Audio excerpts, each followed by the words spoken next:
How's the new setup? It's New okay. location? So my lights are like way too bright apparently now, like with the current setup.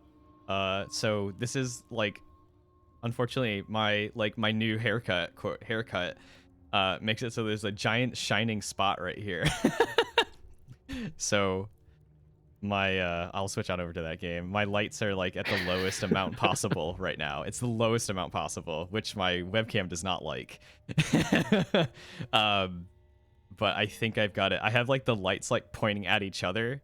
So It it's looks under like control to me. I didn't it's notice the yeah. big shine. Like, No, it was a lot worse before. It was a lot worse before. And so I have them at the lowest amount possible. Oop, what's happening here? There we go. Yeah, this is the lowest amount possible with the lights actually not pointing towards me. They're like pointing at each other, like parallel to the wall. So like it's reflecting off the white wall right now. Yeah, but yeah, that's unfortunately the way I'm. the pros do it, right? Like diffusion and all of that stuff. So I bought like these goofy little boxes I can like put around the lights because it was just so harsh and bright.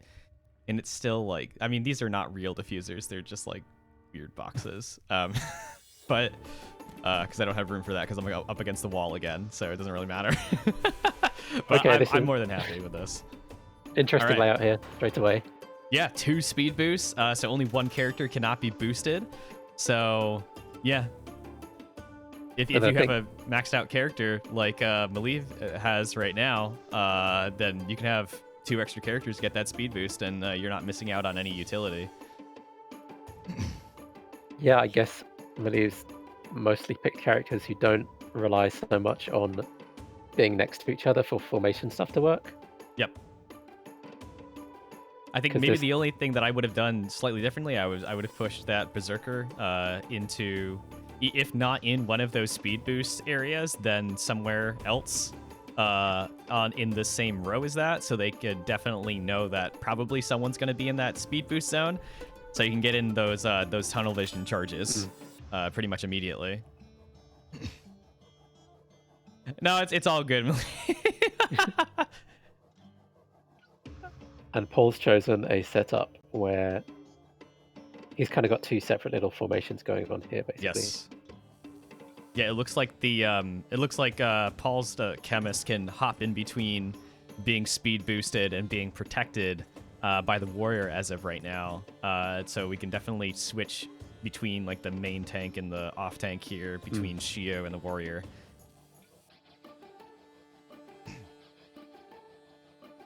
Interestingly, Millie did not opt for a totem on the first turn.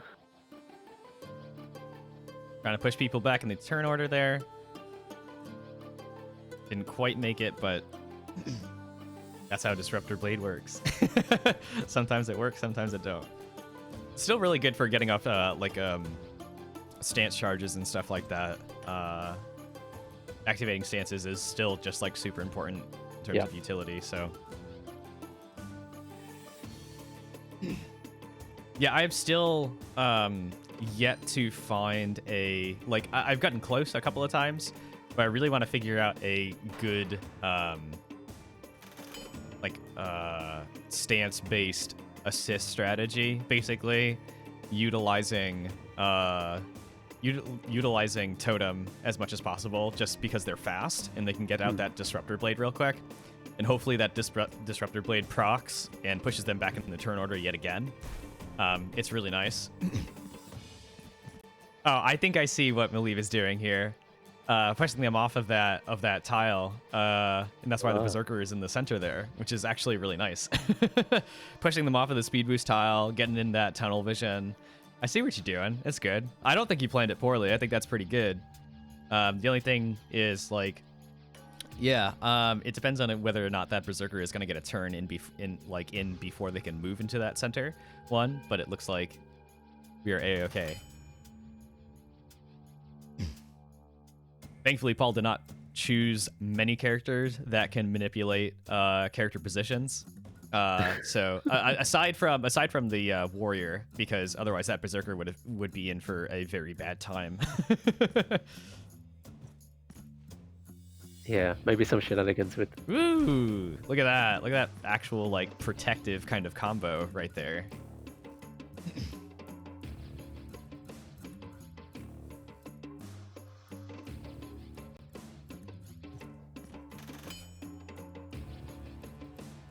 Armor break still really good,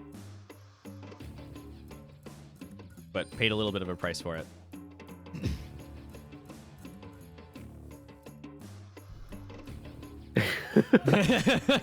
Situational awareness and quick thinking is also important in this game too. So you never know exactly what your opponent's gonna do.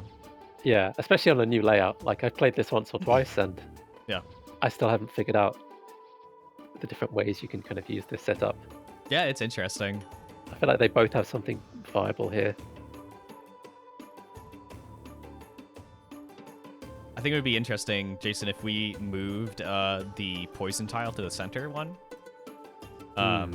Or the corruption, whatever you want to call it right here. What's our actual name here? Corrosion, rather.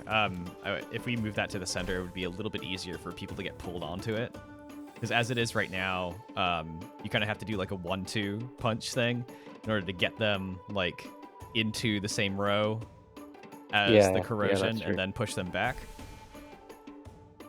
Like I would say either like having it in the back row top or like the back column like top row so they could get shoved back by the warrior's focus ability, or just that center one so they can get pulled or they can get shocked into a tile that's near there. But yeah, the thing is, like, putting any kind of terrain into the center tile really disrupts stuff, like, immensely, in terms of, like, character formation, so we have to be careful about putting that exactly there. So... Yeah, I mean, I feel like this layout already discourages you from just going row or column based. Yeah. Just because of the bonuses. So maybe the center tile being out is not such a big deal because of that. That's true, yeah. Because you kind of want to be to the side of somebody or in front of or behind them, which in this case would be, where the berserker is, or the back row, or behind totem there. Center tile's not quite so important here, maybe. Yeah. No 6 speed. Can't go to 6. There's no speed overdrive. Once you're capped, you're capped. You're at the peak of your physical ability.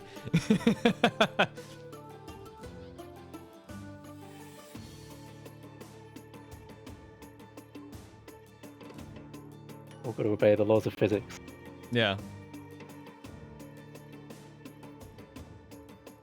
So we haven't seen any totem placement here today, so this is pretty interesting.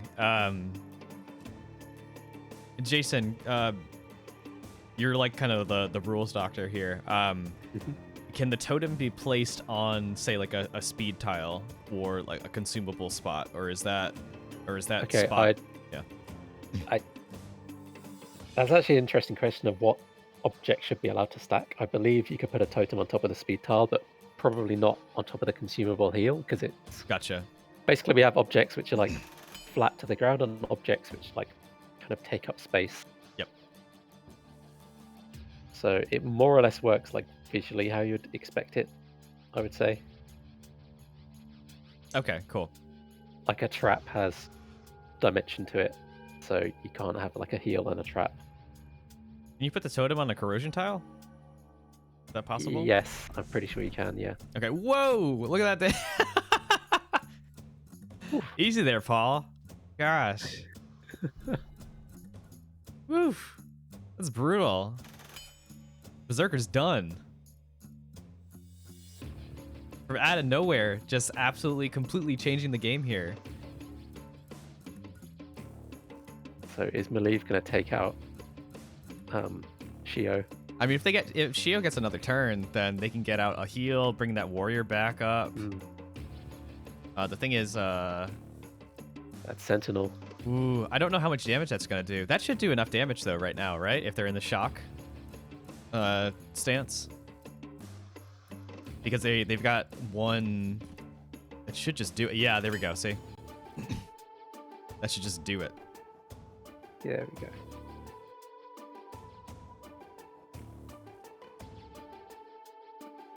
We got a 2v2 situation. Got some speedy characters over on Maleev's side right now. Yeah, pretty evenly matched. I mean, the warrior has focus, but then Maleev has 2 turns coming up. That is very true. Warrior has focus. The warrior is also shocked for the next 3 turns as well, so we've already got that applied right now.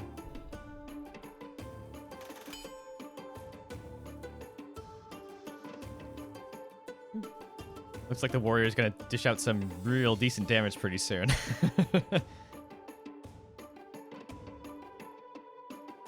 Did the chemist figure themselves there? Yes. Okay, Going for the long game here. interesting. Gonna get out another one of those big old flame flasks. 'Cause honestly, that big old flame flask could probably knock out Totem outright right now.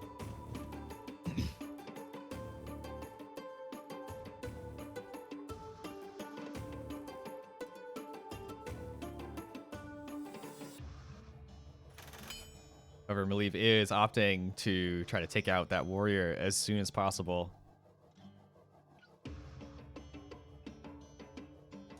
Paul, I think I know what you're trying to do here, and I'm scared. I'm really scared of what's going to happen.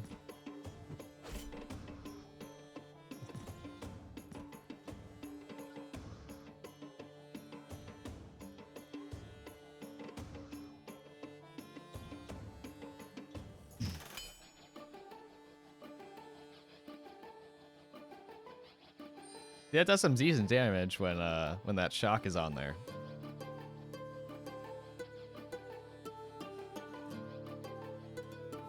Unfortunately, it still pushes them back out of that tile, so... Ah, Paul, you fell for it. It's a net 0. Woof. See? There it goes. What I was really scared of Paul was going to do is that Maleev was still going to be able to take out the warrior at some point, and then the chemist would have gotten the last one standing bonus with a vigor and just like huck that flame flask at any character and just completely do some like nasty damage. Oh, back onto the steam there.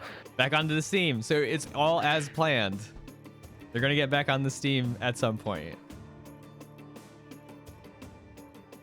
A little bit dangerous right now. So we'll see if that steam is going to be enough.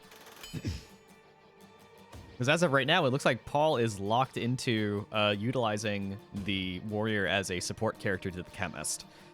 Because since they are shocked, since they're in that steam, they can't really do anything offensive at this point. So I mean, does Paul want the warrior to die now? I don't know if he has a choice. Yep, see? Doesn't really have a choice. Is this enough with the flask?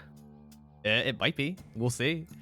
I honestly, I think it actually might be. Oh, they used... So Paul used healing vapor there. I think Yes. Lurk would have given them their turn straight away. Is that not the case? We'll have to check the check the records, but...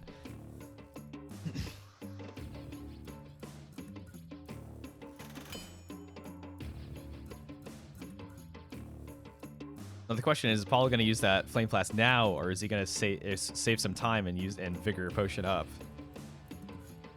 That's the question, and whether or not it's going to do it. Okay, I believe you got to make it happen, because that's going to do a heck of a lot of damage. Yeah, lurking up, gets them right in there. Ooh, boy.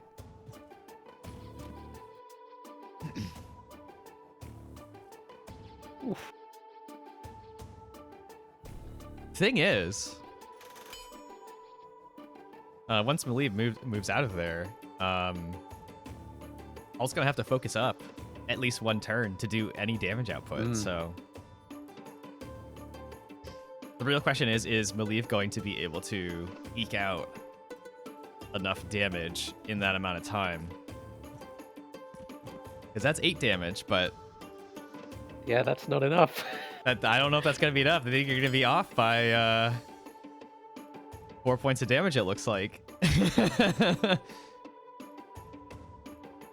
Now the question is, instead of doing that shocking strike right now, would Maliv? Well, no, since that speed up, it might not have worked that way. Yeah, the question is, would Maliv have been better served by switching that totem over to the top row and then going for a shocking, like the shocking stance to try to eke out like a little bit more damage? But I don't know. That was a close one. Very, Yeah, very, very that was close. interesting. I could not predict where that was going. Oh, No. Maliv is straight away in for round 2. Rematch. Yeah, I want to. Yeah, it's got to be a rematch, right? Unless someone else really wants to jump in, I'd like to see this. No, I want to see this. I want to see this rematch. Wait, can Paul, can you lock in the same characters? I want to see if Maliv can. Maliv, are you gonna switch up your layout to see if you're gonna? Are you gonna try with the same ones? I think you could have eked out a little bit more damage with that same team comp. Gotta reclaim your rightful throne. All right, same setup. Oh, we're labbing today.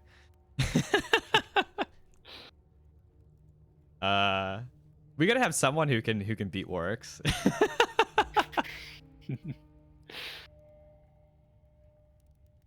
I mean, it's happened occasionally. It's happened occasionally. Occasionally, it's you know.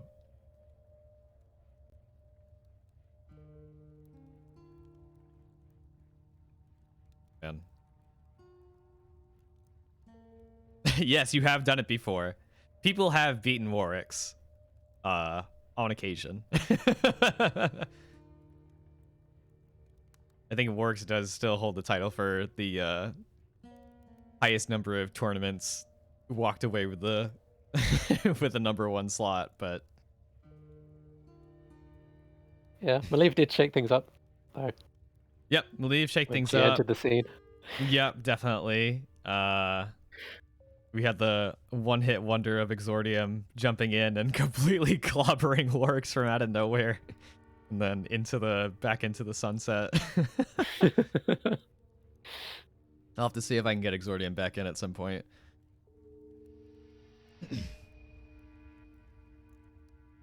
Yeah, that's very true. Yeah, we're missing those Maliv and Elemento lab session streams. Yeah. Yeah, let me know when you two are in the battle, and then I'll get in there.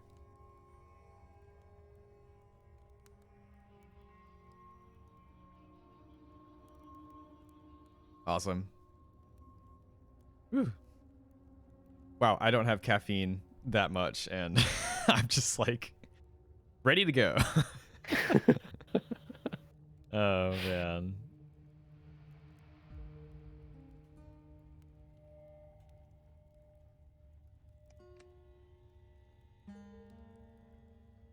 So I wonder what layout we'll see this time.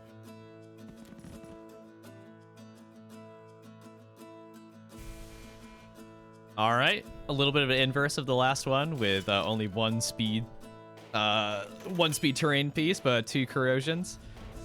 1 corrosion is very close to that speed terrain, so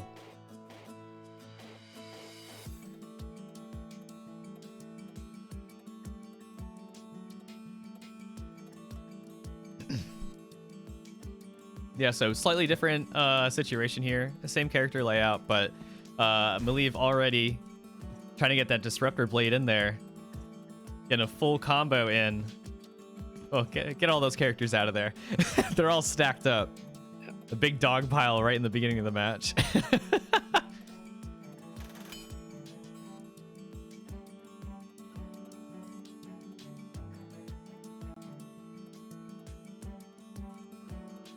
We got a lot of characters in there, but Shio, very tanky. Yeah, I mean, Paul's got a pretty ironclad defense there. Oh, at least man. for the time being. Look at this ability chain. Incredible.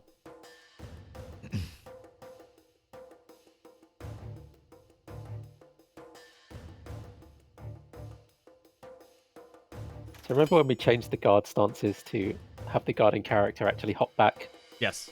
to their allies tile? What's your opinion of that now you've had some time for that to kind of sink in? I kind of like it. I do like it. I think it's more obvious in terms of like what they're doing. In terms of like the in fiction, I think it's a lot clearer what they're doing, as opposed to just saying like no, attack me. I think we would have to show something else in terms of that if like they never moved from that tile. So gameplay wise it probably does open up more yeah. counterplay. You definitely get a lot more crazy combos stacking up on one tile, which can be fun. Yeah, I honestly, the more combos, the better, as long as it's like relatively clear what's going on. So we'll just have to, obviously, the game is at a very early state right now. We're mostly working on like mechanically how it works, but eventually we want to make sure it's absolutely crystal clear what's happening and what's triggering on what, and et cetera, et cetera, et cetera. Yeah, we do a little bit of stuff like kind of fading out characters when they all stack up on a tile, but I think that could be. That's not always optimal in terms of who is being like foregrounded there, so I think that could be tweaked also. Yeah, I'm a big fan of this kind of like L-shaped formation here, because it's like it's kind of refreshing to see that be. Oh my gosh, Paul, jeez, that's crazy. It's refreshing to see that as opposed to like just a full column and a full row stack. Wow, Totem is just hanging on there. Oof. But it looks like we're gonna see. Something. Yeah, this is interesting. I mean, they can't exactly jump in there for. Okay. Oh my god! Spoke too soon. Oh. That's interesting because if they were to have like, if Maliv was, if she was just going to attack Shio outright, that would have triggered that Sentinel stance. However, since she targeted that chemist, they were able to force that character back, so it's not like as impenetrable as like a formation. So yeah, that counterplay there is really nice. Yeah, that's interesting.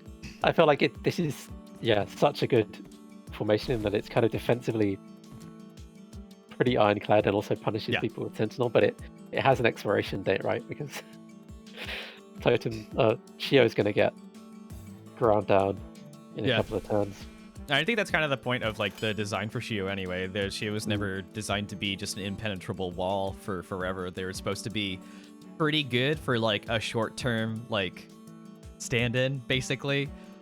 With also some good support abilities if you're able to focus them up and stuff like that, but otherwise, I also just realized the terrible pun I accidentally dropped there about Shio being, aka Salt, being ground down. See, that went completely over my head, so... Normally I'm the one who does terrible puns that no one says anything about, so...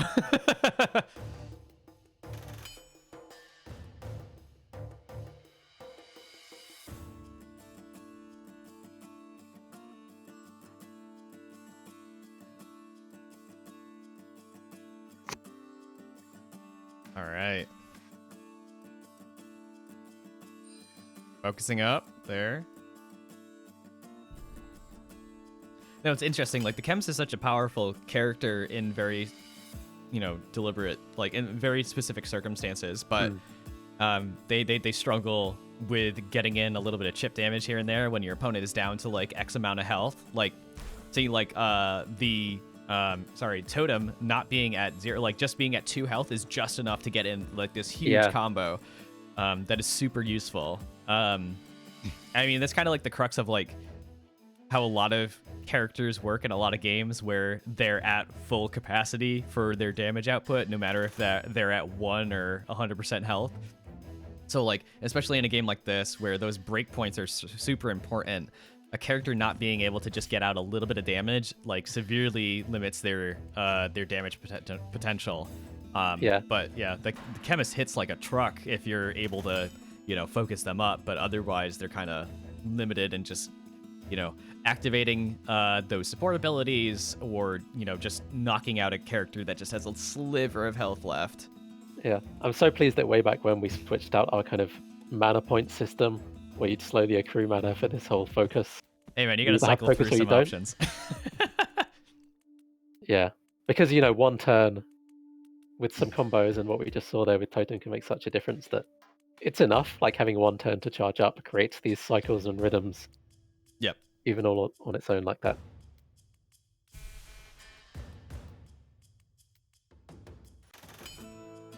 I think it's also a little bit more like immediately like graspable, like what the current status of the battlefield is and where like like quote like potential energy is and all that kind of stuff, like where people are like amassing like their damage output and you know what is like dangerous, basically something that you have to keep an eye on. Because if we had we were experimenting with different characters having like different mana pools, quote mana, and then like how the way that they accrued it was at different speeds and stuff like that, and that is a lot less obvious to like grasp from just like an immediate like just looking at like the characters on the screen. Like it was like, are they glowing or not?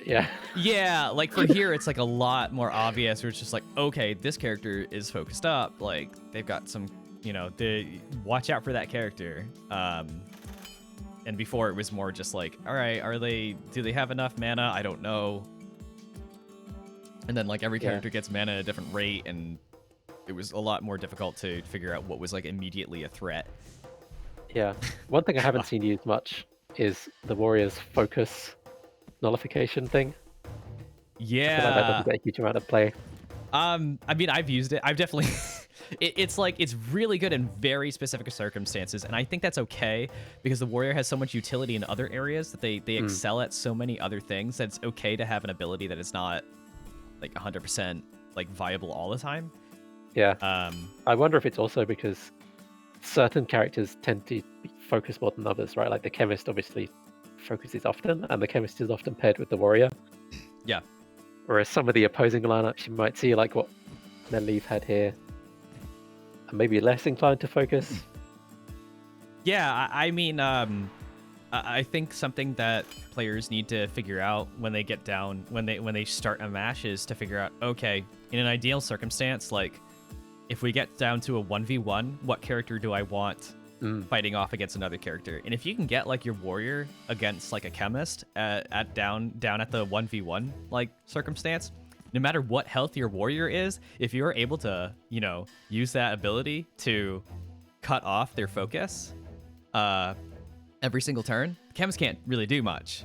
I mean, now the chemist is faster than the warrior, so eventually they're going to get a turn in there where they're going to be able to focus up. But if you can just keep on chaining that over and over again, especially with Sentinel stance, to get in that little extra amount of damage off of that, like that's a pretty good matchup. But you know, it's you can figure out what character you could like at least really heavily influence what character your opponent is going to have last up, but you still have to work around like, okay, what character is my opponent going to try to focus down first, and then, you know, figure out where the wiggle room is there.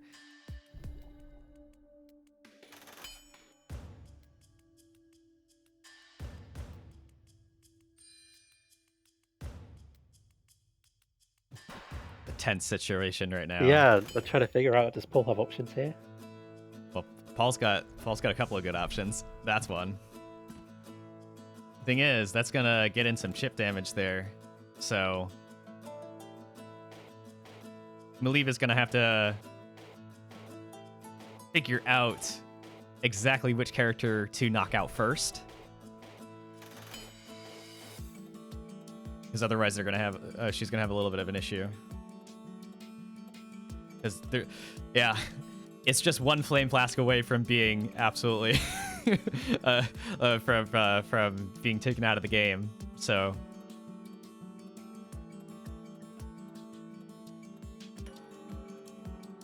but it looks like Maliv shouldn't have too much of an issue here.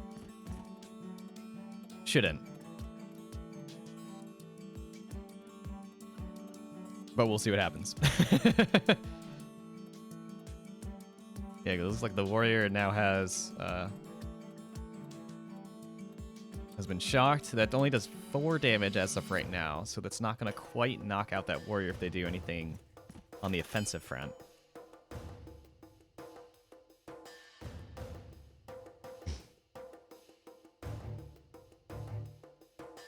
Yeah, kind of at a razor's edge right here.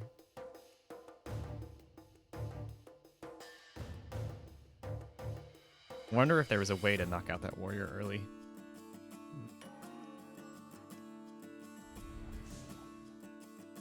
Yeah, Electrocute wouldn't have done it because they didn't have any stacks of shock.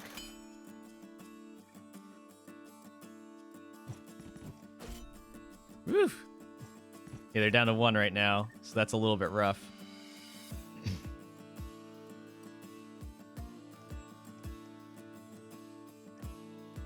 Fortunately, Bolt doesn't really have much AoE capabilities, so...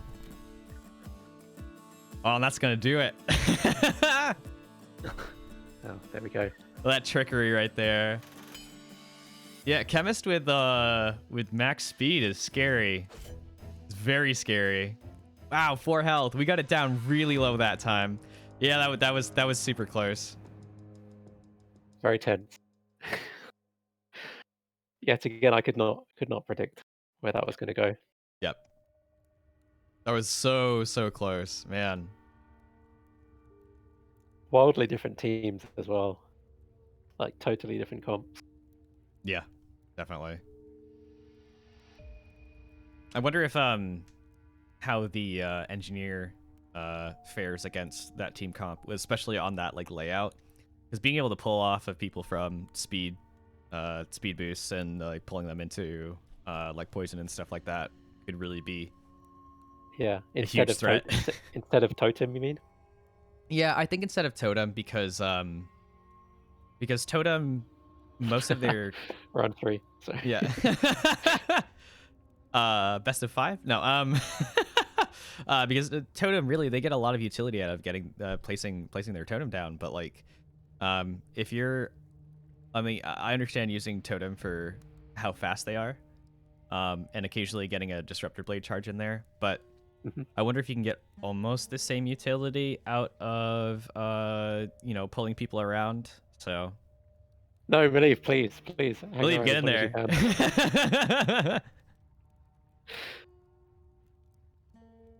Yeah, I don't know. It's interesting. I volunteered Jason to get in there. We gotta see what's going on. Could give it a go if Paul hasn't jumped in already. Okay. Yeah. I'm on it.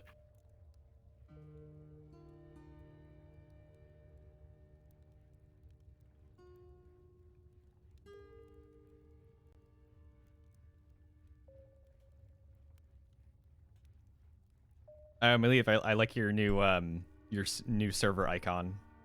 It's yeah, cool. I noticed that. Yeah. All right, I'm trying to pick apart what games it is referencing, and so far there are 3. You've said that there are 3 games in there, so I immediately got the strawberry. So we've got Celeste in there, and I think there's like a Rainbow Road on there, so I'm assuming it's Mario Kart. I don't know. Is it Mario Kart? I don't know. I don't know if that's like a Kirby reference because Kirby's nice and colorful. I don't know. I don't know. Tell me if I'm right or wrong about the Mario Kart, and then we'll figure out what it is. Oh, okay. For some reason I thought it was a game reference or whatever, but I mean that obviously that's cool and it makes a lot of sense. But like I was immediately just going for game stuff. Where's let me look at that logo again.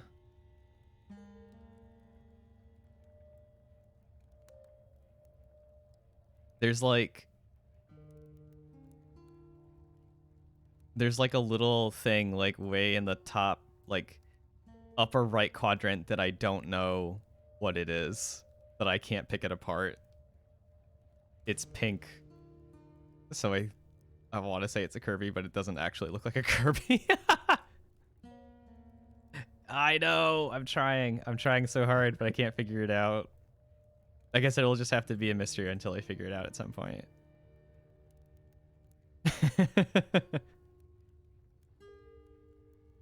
I kind of figured it wasn't a Kirby. Like I was trying to see if there's like an arms thing going on somewhere. But to be completely honest, I don't know enough about arms to figure it out. There is like a little logo thing that's on one of the patches on the strawberry, which I'm sure is a huge hint for someone who actually for someone who knows what's going on, but I don't. Okay, we're in, by the way, Andrew. You're in? Excellent. Yep. I'll switch on over there. I'm already doubting my character picks. Well, believe in yourself. You've got this. Maybe.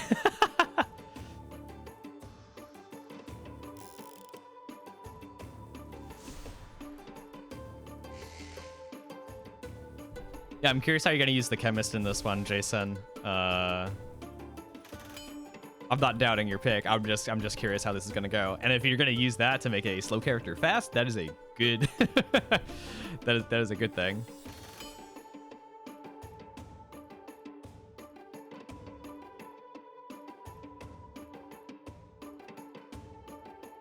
So I know that there's no health boost right now. Maleev, give me like 5 minutes and then maybe I'll throw in the towel and you can give me a hint. I didn't really think about this before, except now, like I'm very much thinking about it. Wow, that did a lot of damage there. The health boost, actually, it is biased towards certain type of characters. Actually, 2 types of characters. Jason, can you name the 2 types of characters that is biased towards in terms of its overall effectiveness? I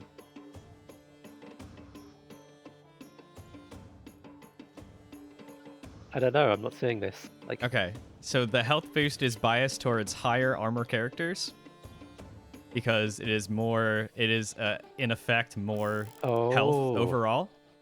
Okay, yeah, that makes sense. It is also biased towards faster characters because you can get over there and grab the health boost sooner. Oh man, I still love that trap combo. It is still so good. The only thing is, like, antithetical to those examples, it's still pretty decent for the Berserker because just because they use health as a resource. Yeah, that's what I was kind of thinking. So it's a little bit different than that, but yeah, overall it does favor like those higher armor characters because the Berserker doesn't really have that much armor, but like since they use health as a resource, the more health that they can just grab, the better. So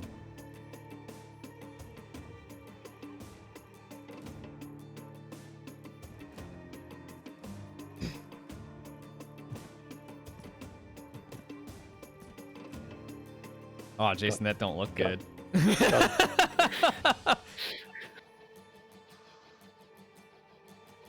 That chemist didn't stand a chance. Just moving that chemist around so much. That 50-50 right there got it right in the spot that you wanted it to be.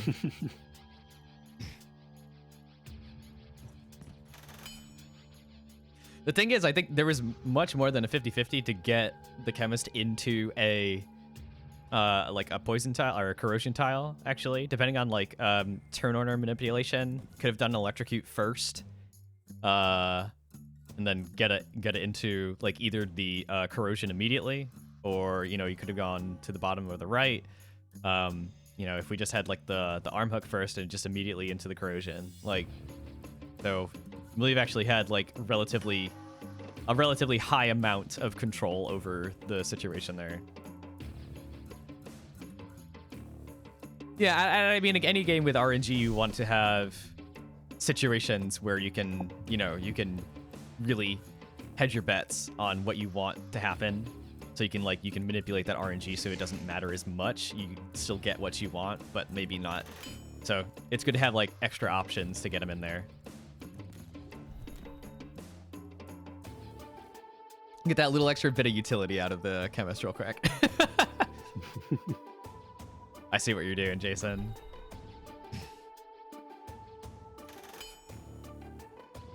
You have two options here. I'm curious which one you're gonna take.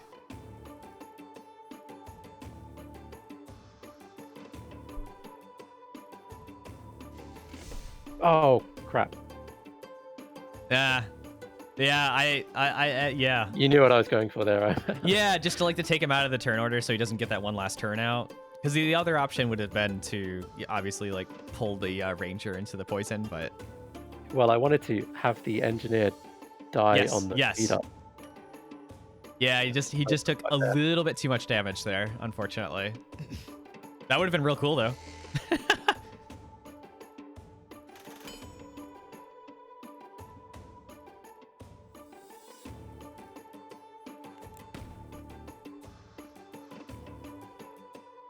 Got some symmetrical character squishing going on.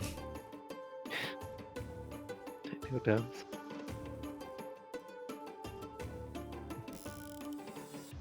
I like this 2v2 situation because there's no character mirror here, so we're gonna go for some completely different strategies.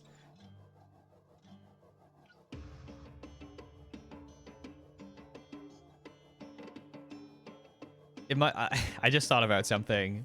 It doesn't. And we're getting into a Darkest Dungeon situation. In terms of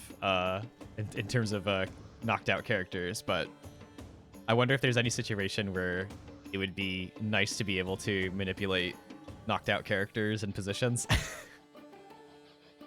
I would love to be able to arm hook that engineer into the speed tile, even after they're done.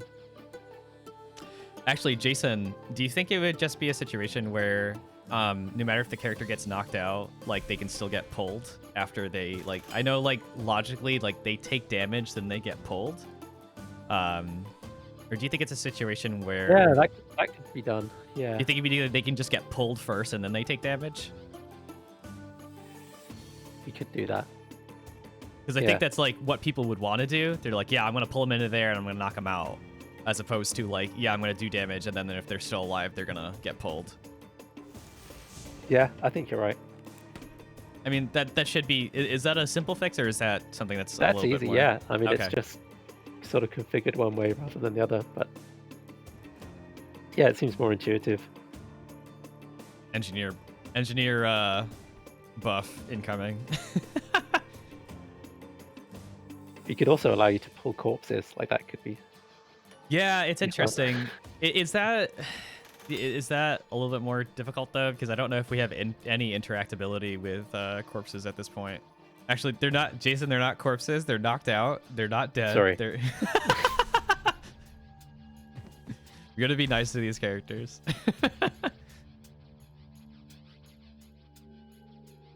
Very true. Yeah, it's nap time. They're sleeping. It's like Pokemon. They just fainted. It's all right. They Should fainted put because little Z's floating from there. Yeah, they fainted because they're just trying so hard. They're they're really exerting themselves and they just got tired and they got to take a nap.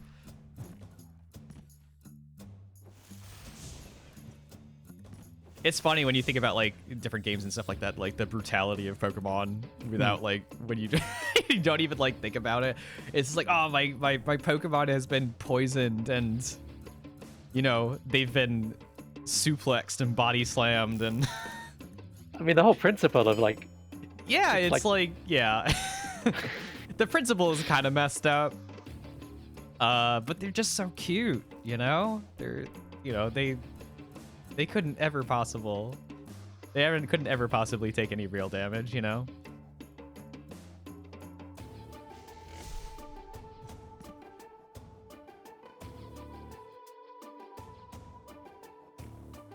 Nah, believe you got this.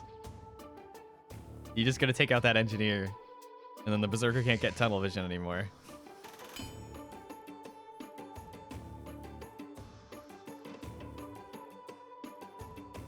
I think it's a wise move from you, Jason. Could have been dangerous.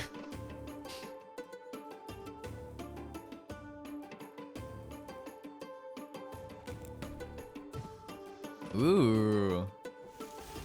Not a direction that I thought Maliv was going to take there. Ooh, no. doing all right, but I'm just spreading this damage out too thinly. Yeah, yeah.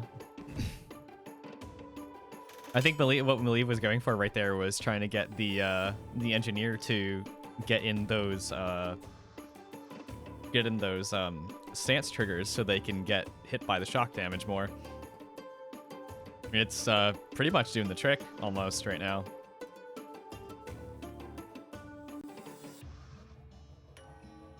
So yeah, depending on if like a certain character survives here, they can get a little bit more of that support damage in. Taking a little bit of damage up front, but also doing some damage to the engineer from the shock damage. So yeah, in this case, advancing that timeline is actually useful.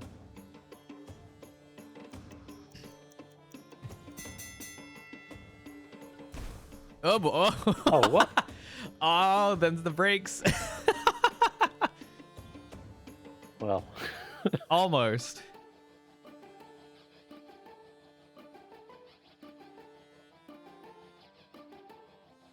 Here's your chance.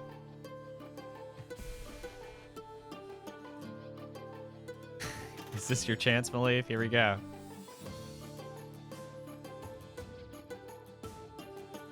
Malieve's on a timeline too, though, unfortunately. She's been Bolt has been corroded. So this gets a little dangerous. Oh boy. I think that's gonna do it. Wow. no. Look at that. Look at that. Oh man. Just barely by one turn, it looks like. It could have been a little bit more than one turn, but it was mostly one turn. It all depends on if they were gonna be able to evade theirs, but good Yeah, stuff. that was pretty good. Good stuff, good stuff. Yeah, the tiles came into it in a really interesting way. Like I was thinking all the time about, I left my chemist to die up there on the corrosion. Yeah. Unfortunately, my hook strat didn't work. I mean, it almost worked. You were like 2 health off of it actually working. So, like, I think that was pretty effective. Andrew, are you up next? Is this? I guess so. I guess it is my turn. I can hop in there. I don't know how good I'm gonna be. Yeah, I want the hint now. I want to know. I gotta get that hint. Before I hop into a match. I gotta know what this icon is all about.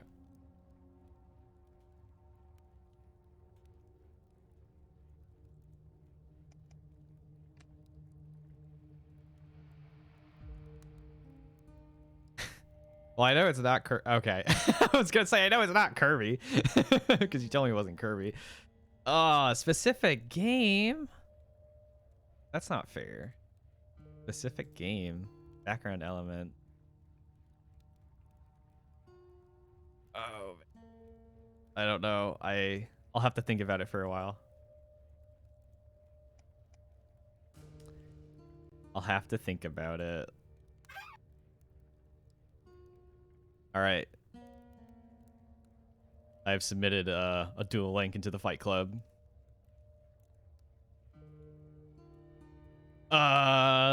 More background elements that lead in with the one I've seen. Yeah, I mean, there's the star that has the same, like, doohickeys. I think, maybe. Oh, no. Trying to see what I'm looking at.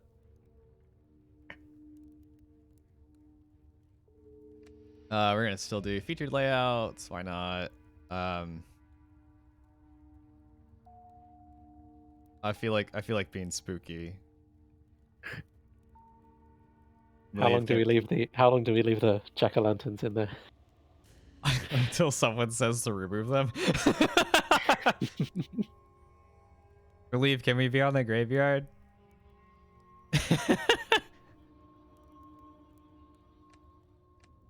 Or did you already lock in? It's fine if you've already locked in. We still have a 50-50 chance of getting the graveyard, so Okay. Well, we'll go down to 50-50. No, don't concede. Stop. No, it's fine. No, it's fine. It's fine. It's fine. It's fine. It's fine. We got the OG layout here. Oh no. You can't see this, but we've already conceded the duel. I'll make a new battle. This is very important, as you can see. Spookiness is required. Oop. There we go. New duel challenge has been activated. Jason, can we have like a throwback? Like a real throwback layout? Well, not layout, battlefield. Okay. You know which one I'm talking about, right? You're talking about just empty 3v3? No. I'm talking about the like the what is it? Like the stone interior building thing. Oh. You know. Yeah. Is that still somewhere in the code? It is. Well, actually, I think I deleted all that crap the other day. Oh no!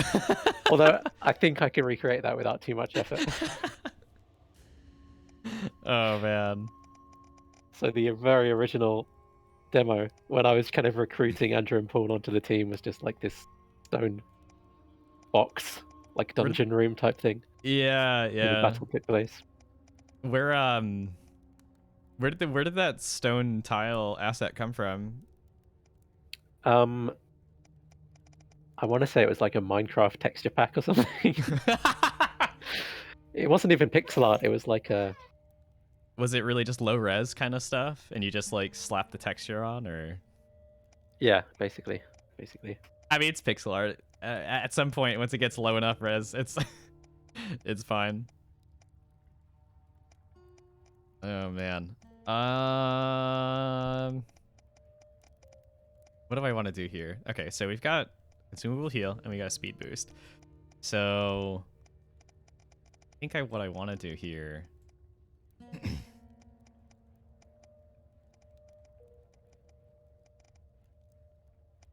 It's Steamcraft. I'm surprised that's not a name of a game already. It probably is somewhere, or if it's a name of a Minecraft mod or something, anything. What do I want to do?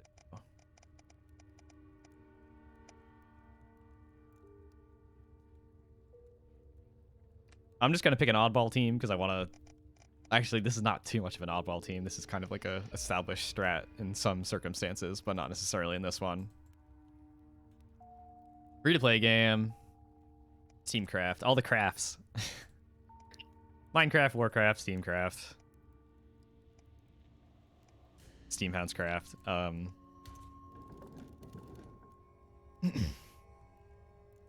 What do we want to do here? I think I know what's up.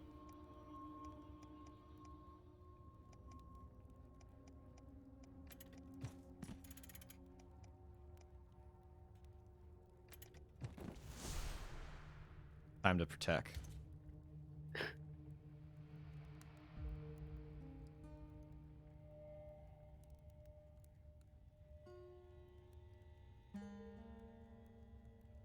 You make things and sell them and fight with them. I don't. I'll have to look up what this game is.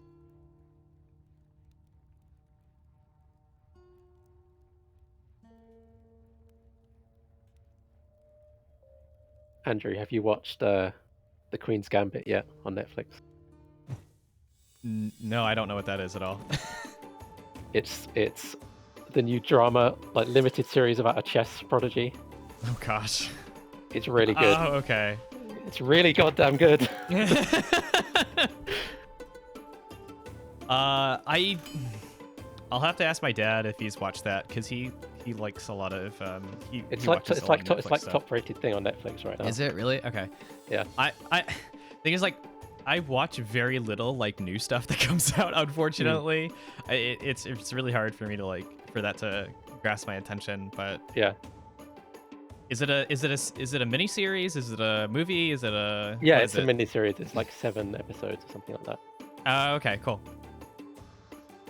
Is that something that is just like contained, or is that something that's going to be like season 2 or season 3 or something like that? Or did it? No, it's totally contained. It's like a character. What would you call it?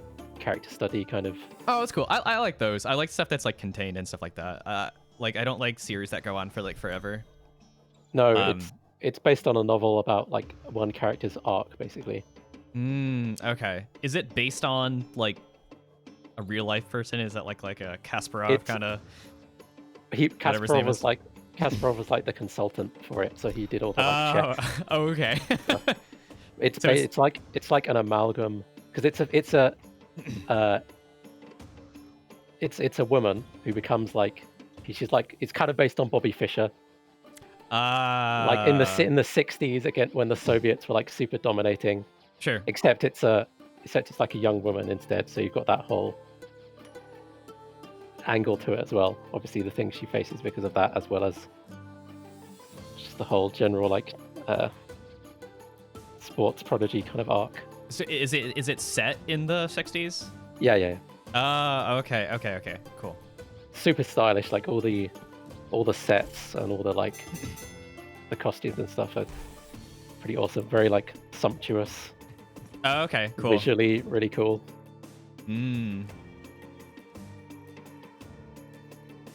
I'll have to recommend it to my dad because he likes those kind of like miniseries and stuff like that. He watches a lot of like Netflix original kind of stuff. So.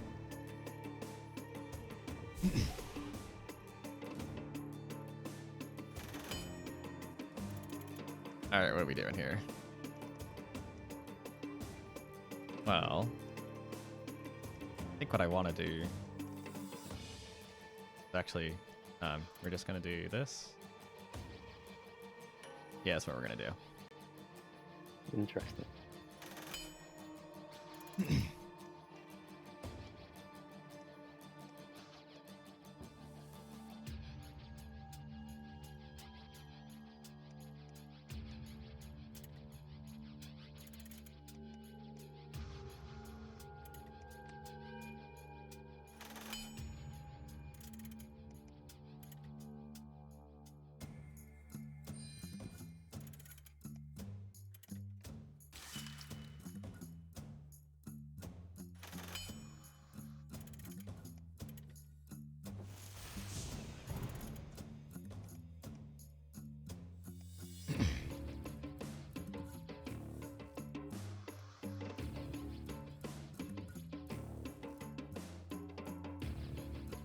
Yeah, Andrew, your formation definitely makes sense. You can just be pretty stable and locked in there and just take constant advantage of that boost.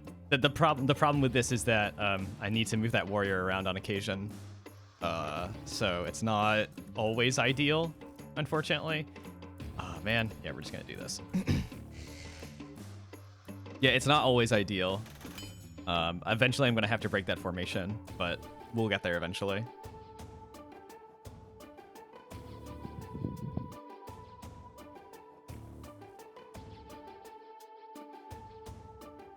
Part of me wishes we got into a match where there was like corrosion on the ground too, because I wanted to see the interaction between that.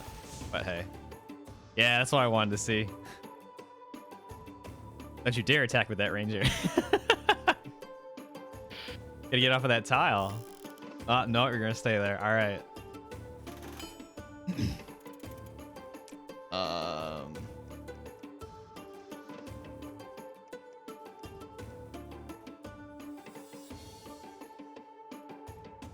Yeah, I just want to see if I can make this work, to be honest. Gosh,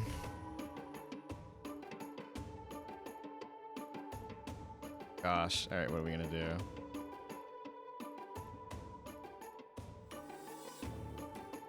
Question is this gonna work the way I want it to?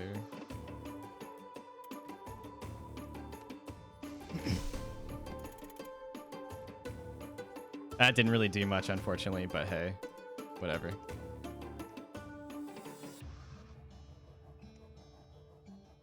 That's all right. We'll stay there. The main thing is the warrior needs to survive this onslaught, and I was hoping to push one of the characters back at least. I see. Okay. Warrior's just gonna survive this. If the warrior survives this, we're good.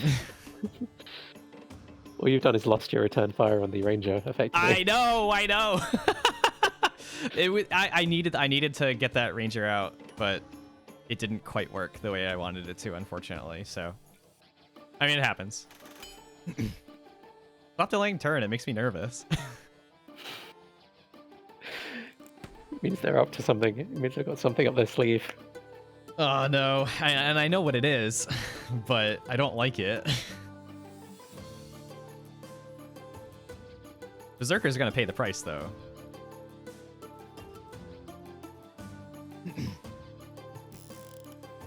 I should have just I think this is the thing that breaks my combo here. We were so close.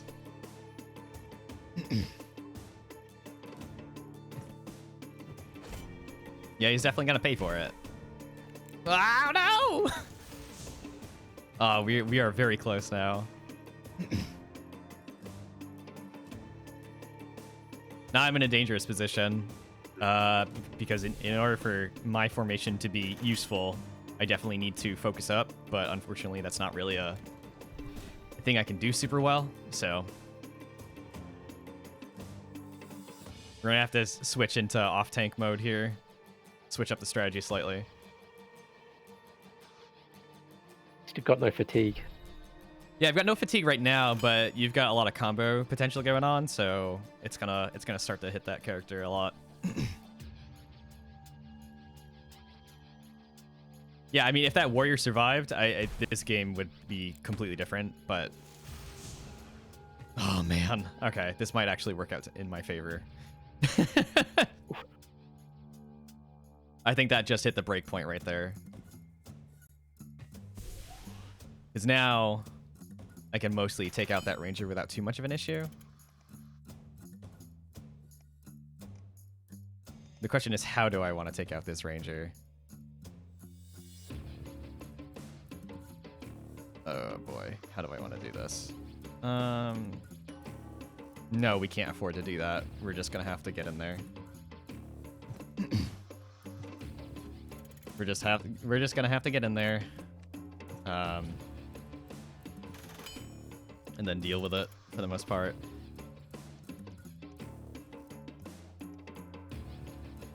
So, What up?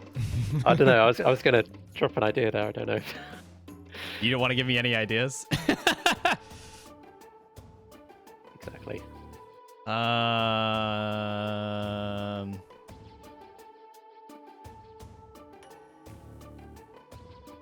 don't know if this is going to work the way I want it to, unfortunately. It's going to get a little bit rough.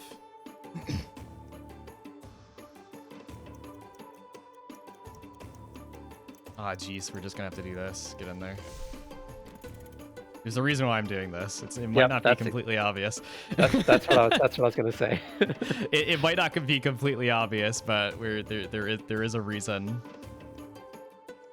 All right, we're gonna have to try to be safe here.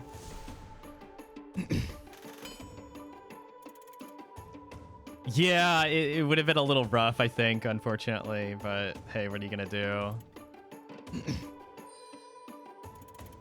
How do we want to do this? No, we're good. Yeah,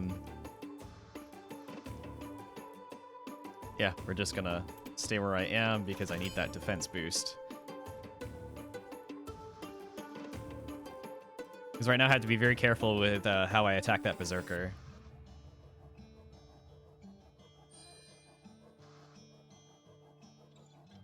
It was a very opportune place for the ranger to kick it, so.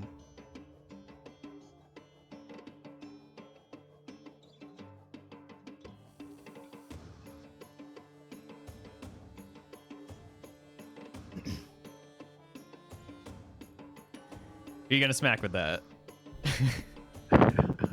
Ooh. Waiting.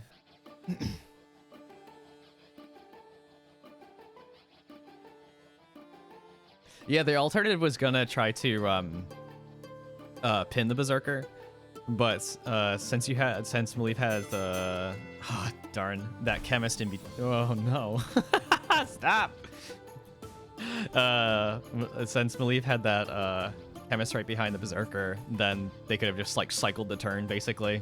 to get that pin off of there. So I had to figure out what I wanted to do, and you know, pulling the chemist onto a pretty much full HP chemist was like almost like the only thing I could really have done. Yeah, they could probably just tank the damage from the pin and then jumped on the heal as well. Yeah, it was a little bit rough, but I gotta figure out what I want to do now. The real thing that I have to do right now is figure out if I think that engineer can survive some more stuff going on. Sorry, that was very specific. If the engineer can survive another round, because I believe what I'm gonna have to do is I'm gonna have to move Shio onto the speed boost at this point.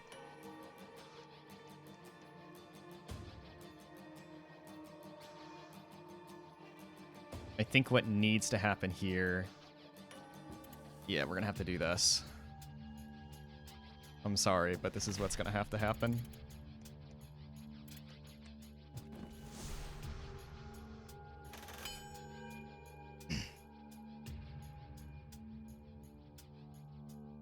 The hell does respawn, and there it is.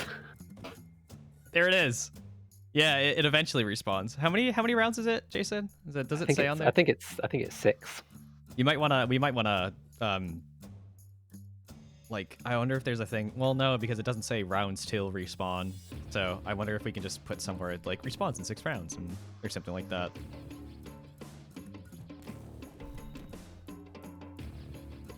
It will not save you. That berserker's going down.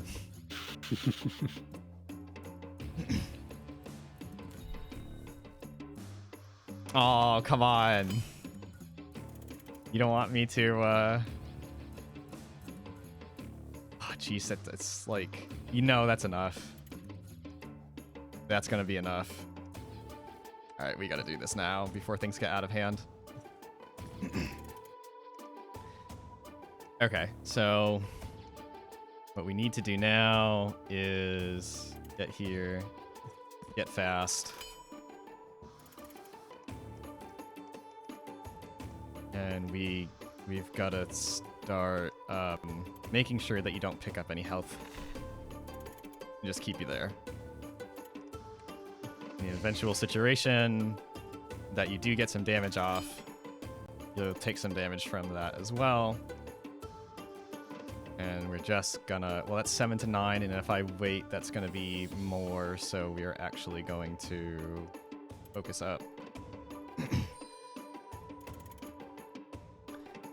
None of this stuff matters. But I don't want to get fatigued, so we're going to do that.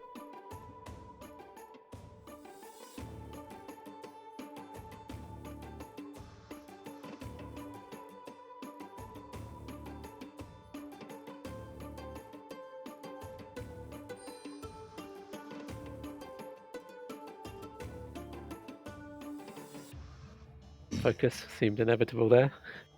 Yeah, there's only a few options. Ah, it's enough. All right, we got to go on the offensive now. That's 25 damage. You got last one standing, which means you're going to do a lot of damage. Depends on how the turn order shakes out. Yeah, it's going to be interesting. I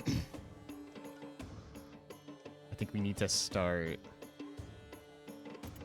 whittling you down. Keep that return fire going. Start doing this. Yeah, Shio at this point with full, well, almost full armor is really useful. Yeah, that focus armor break is just... Yeah. It's kind of a beast. Yeah, it, Yep. Capped out elemental defense is really useful. So it doesn't do quite as much damage as you would want it to. Still gonna take a little bit of damage from that fire, but yeah, it's gonna... The real nail in the coffin was is Shio being relatively untouched here. Yeah, we're just gonna try to finish this out. 9 to 11, guaranteed. All right. That was good though. I know I won there, but like that felt like a really good match where I had to think about everything. I had to really think about what I was doing the entire time. So yeah, good game, Leave. That was really good. Yeah, I think the stuff that we've added is really nice. We've got some really cool combos going, and you know, thinking about when you want to break formation to get like a boost, a bonus, as opposed to breaking formation because something bad's gonna happen to you. That's really cool. Also, the whole cycling thing, right, which you don't really have with the hazard so much. Yeah, totally. Yeah, especially with things moving around and stuff like that. I know we get like falling debris and stuff like that, but this is a different beast altogether. So no, that's good. Should we go for one more? I see Maliv has dropped a challenge in there. Should we make this the final battle this evening? The ultimate battle. Yeah, sure. Why not? Should we look back to Paul? Yeah, Paul, do you want to get in there?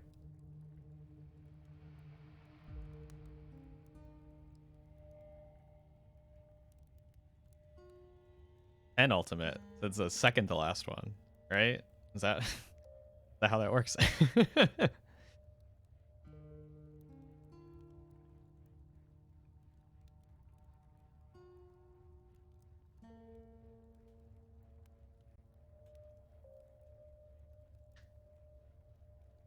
Yeah, thanks for dropping by, Emily. This is a lot of fun. Good stuff. Mm-hmm.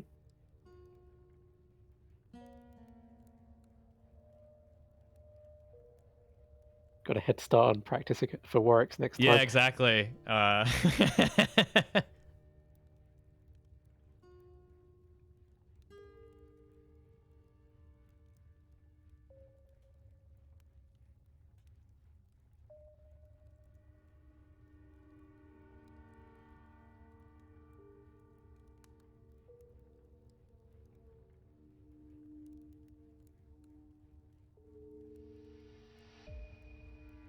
Yeah, let me know when y'all are in that battle, then we'll switch on over.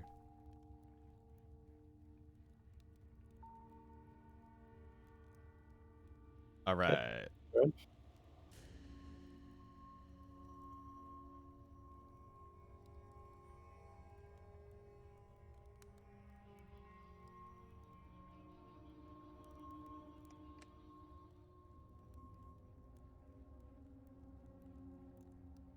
Do.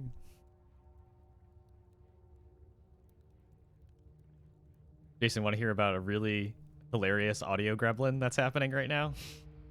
That eventually caused me to just stop caring about it and embrace it.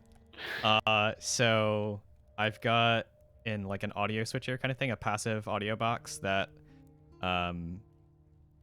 basically allows me to like patch through my turntable. I think maybe I've talked about this before, but my turntable and also the input from my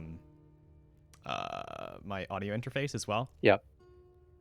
But regardless, I don't think this is introducing the noise, but anyway, the fun thing is when I have my headphones plugged into my audio interface and I also have the input from my speakers plugged in to the audio interface, there is a grinding chainsaw noise like low in the mix of audio interference in my headphones.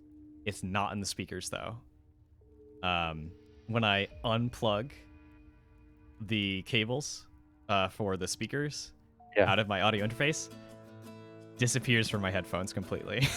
So it's straight up electrical interference. Does that mean your some interference is like just not properly shielded in there or something? Something's not properly shielded.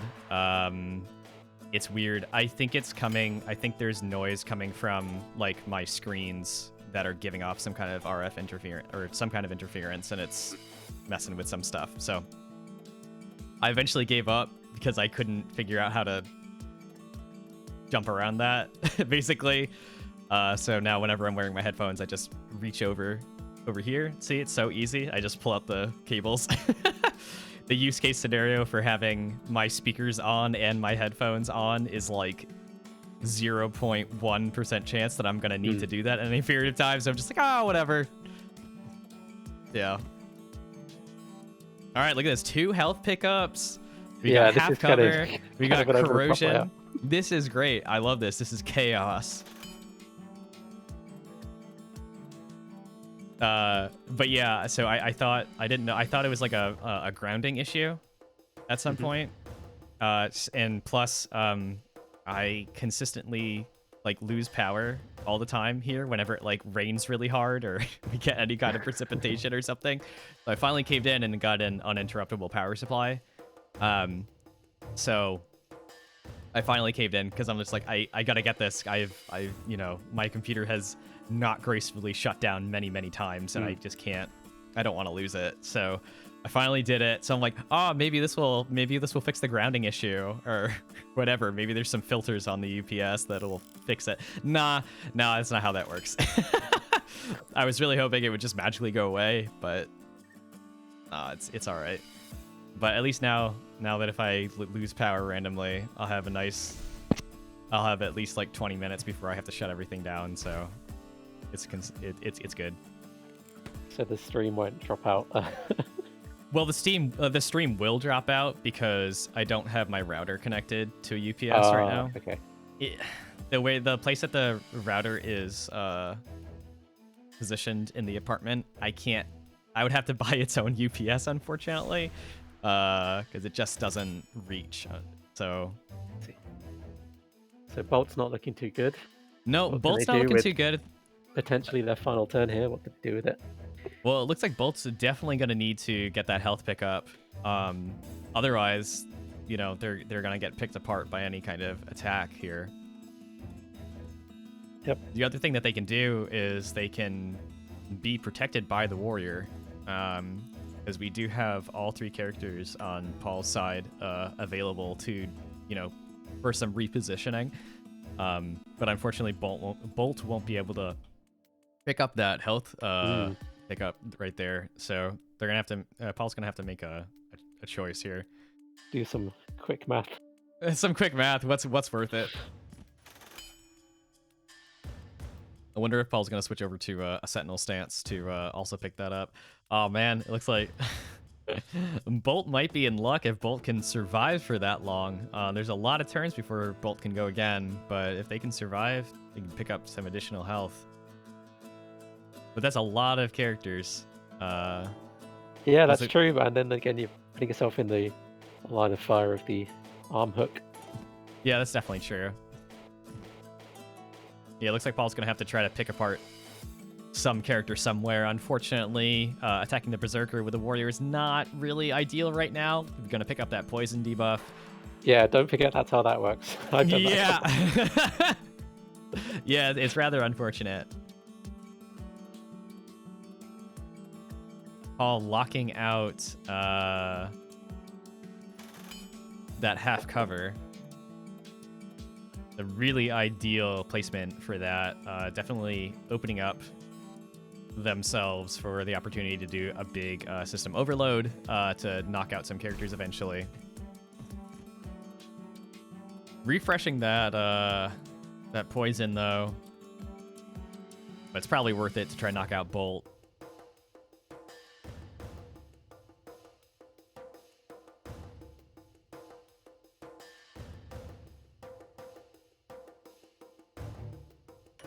We got some choices here on where to go. There's 2 really ideal places to be at this point. Usually on one of those pickups. It looks like Believe is going to opt for getting in some tunnel vision damage up on that top row, thinking that they can probably knock out Bolt without too much of an issue in the upcoming rounds.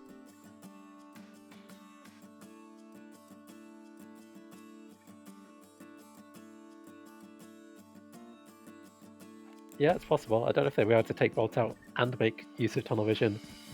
That's true. That's true. Too easily.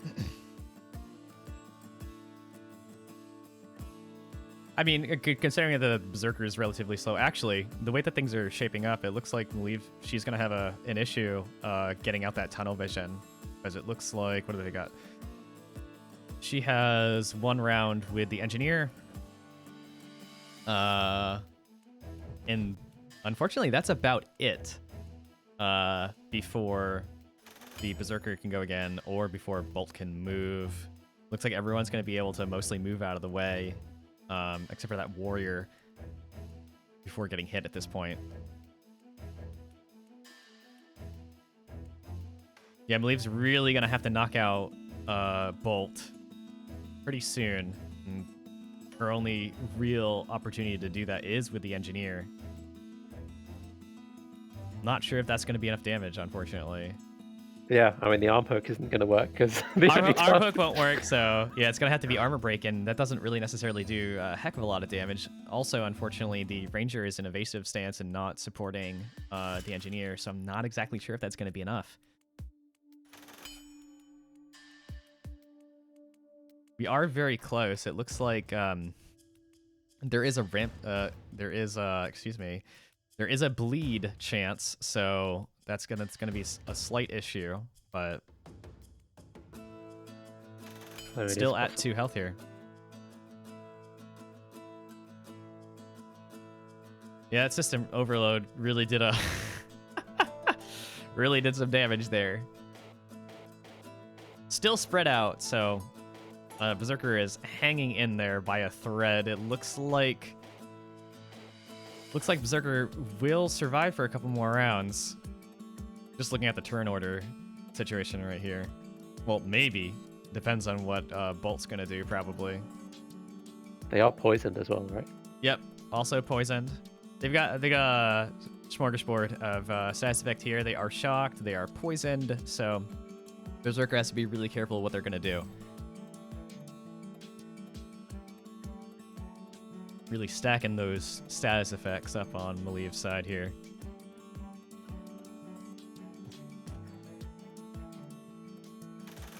All right, Bolt does survive long enough. I was going to say Bolt's parting blow, but it may not be. But Maleev chose to lay down some shock rather than using a damaging attack there. Very true.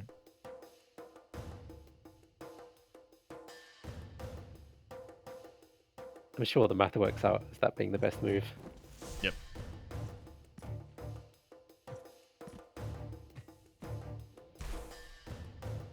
Alright, getting some tunnel vision damage in there. Always good.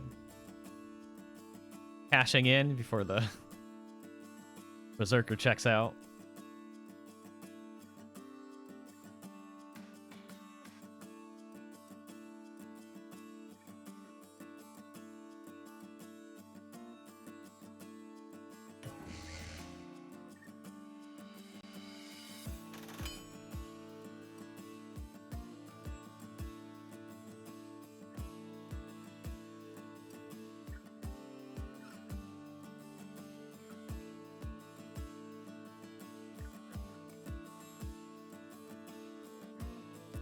Tight match right now. Looks like if the Berserker doesn't get knocked out now, the Berserker's going to have a little bit of an issue getting some damage output going. They take 5 damage at least from that poison, and then they've got shock status effect there, so they're going to get knocked out if they do anything offensive at this point.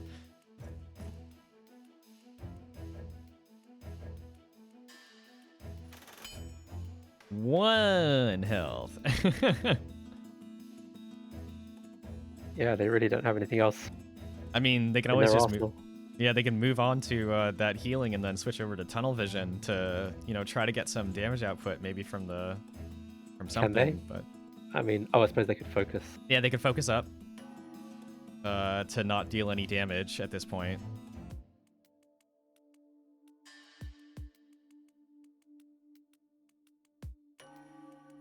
Are they able to take out Bolt with a regular attack here?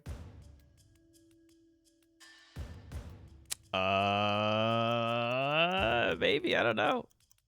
We got the countdown timer going. We're gonna see what happens. Gotten some damage there. That probably would have taken out Bolt at this point, but it's trying to get in some damage on the on Totem at this point. Because we're just gonna clean up Bolt right there. No problem for the Ranger. I'm actually gonna be right back, Jason. So sure.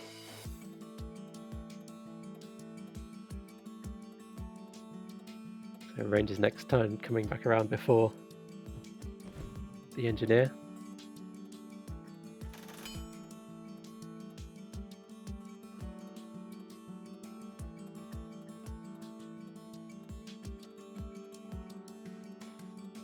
This Warrior looking fresh still.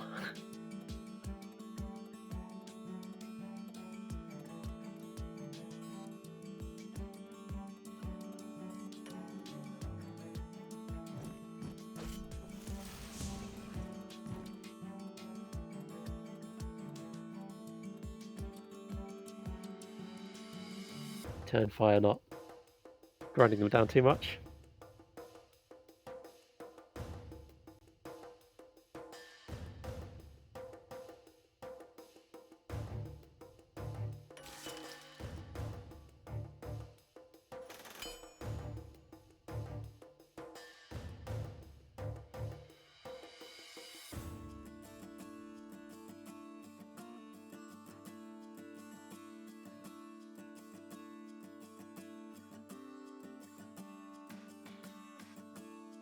All taking some time.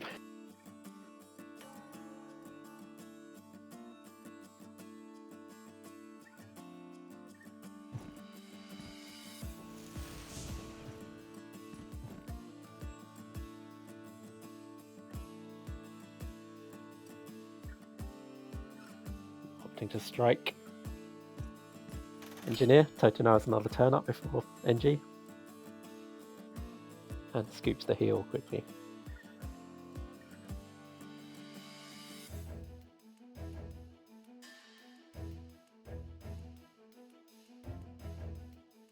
I don't know how many options Malieve has for ramping up damage output here.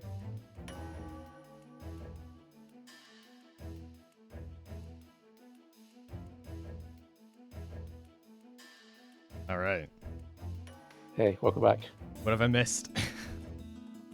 A bit of grinding down, like nobody's been able to deal out any real major damage. Yeah, no one was. I don't think many people were focused up, so there wasn't a huge amount of potential damage right now. Totem was able to heal a little, so he's sitting quite pretty now. Yep. Looks like we might get down on a 1v1 situation here between the Ranger and the Warrior. Kind of a classic 1v1 situation, but see what happens at this point. Yeah, I mean, if the half cover tile was open, then that would probably benefit the Warrior. Definitely. As it is now. Interesting to see whether Malieve tries to keep the Engineer alive or saves those heals both for the Ranger. Yeah, Engineer might be in for a little bit of a shock depending on how much damage that whatchamacallit, the pressure release is gonna do. So they have a really high elemental defense stat, so they're gonna be able to survive that. Get a little combo in there. Surprise damage. Woo! Look at that. All right, not too bad, not too bad. Heal up a little bit. Use some levitation. Gonna survive for another round.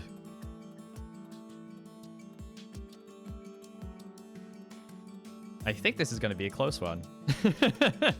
Yeah, this could come down to dodge. Yes. RNG. Yep, definitely right now. Fortunately for Paul, the Ranger does not have dodge up, so that Warrior can get in some chip damage there. Could also focus up, getting ready for that last one standing bonus and cash in afterwards. I mean, depending on if they're still stacked up, that could do some real good damage with shove, and it looks like that's what Paul's going to do, so that's extra scary at this point.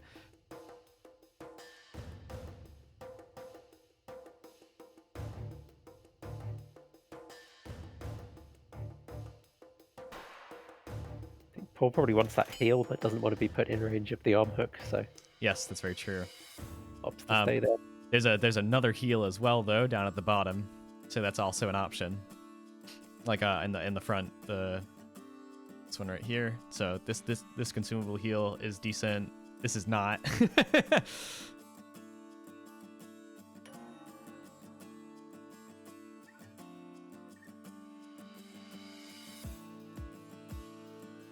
Oh, repositioning, getting ready for the grand finale right there.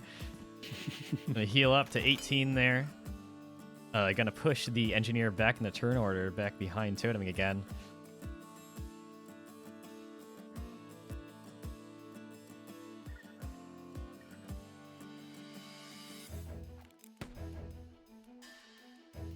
And damage, not still a decent amount right there. So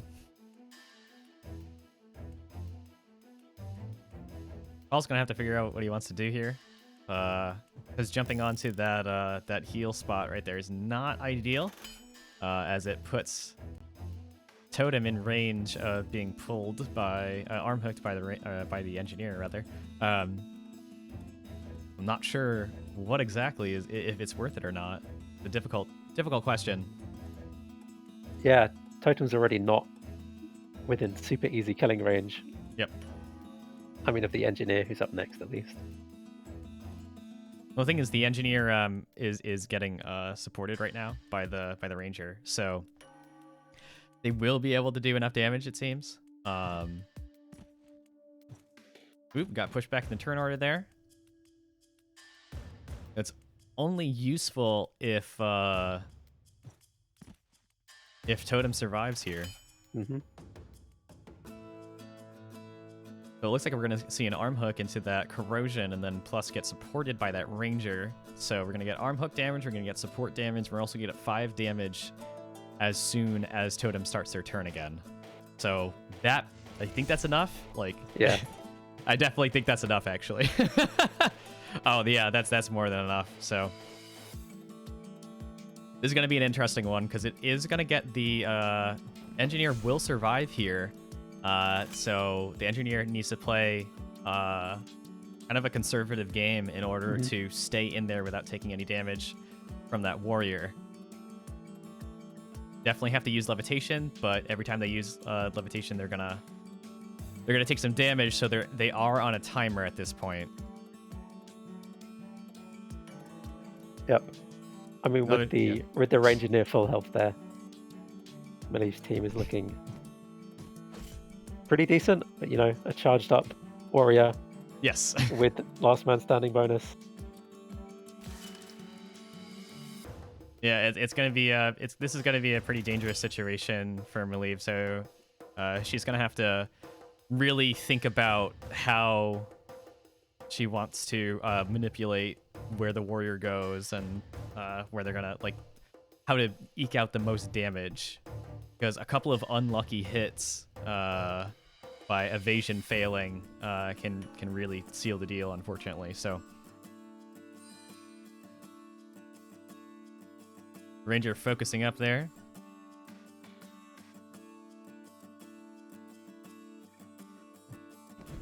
Getting into that front row to get as much evasion as possible.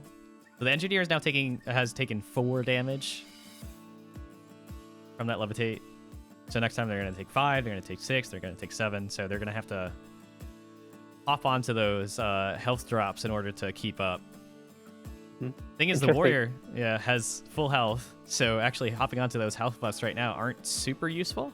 But a high defense character with a ton of health buffs there, it's gonna be a problem.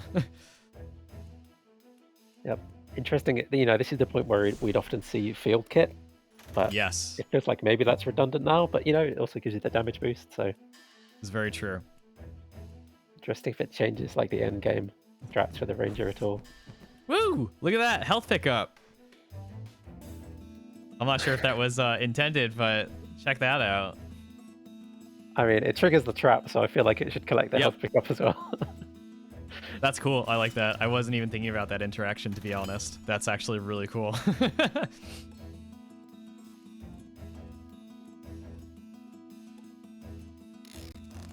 And there's the field kit. Try to survive a little bit longer. Yep, that was me saying it might not come into play, but I mean, yeah, if stuff like that happens. Oh, we're going to go for a very offensive strategy here.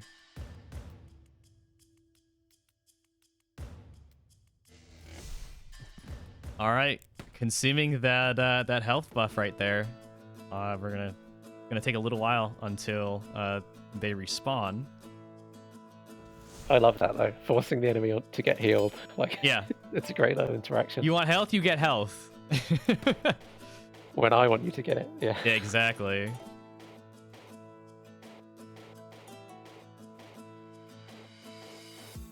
It's still gonna take a little while to really pick off that warrior, unfortunately. So Yeah, and I mean, Millie going for a slightly longer term strategy, but with the engineers levitate damage yep, ramping up, that could be risky.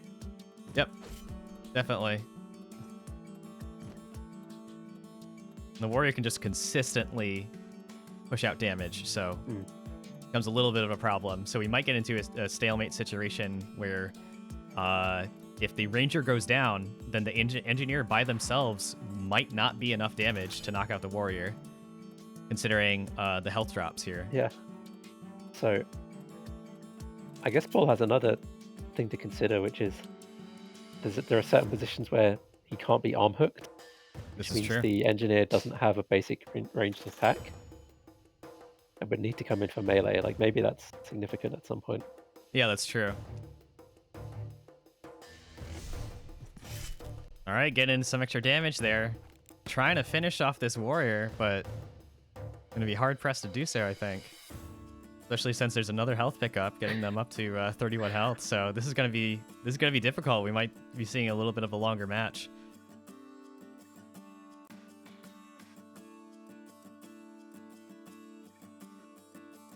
Leaf has to decide whether picking up that pickup with the health pickup with the engineer is wiser, or you know, all right, is she gonna pick it up with the ranger because of their damage output? All right, we're going for an engineer strategy here. Paul has to decide what he wants to do because of that return fire. Is going to do a little bit extra damage. Yep, ditching the levitation for now. Yep, just trying to go for an all-out strategy before that warrior kind of stalls them out.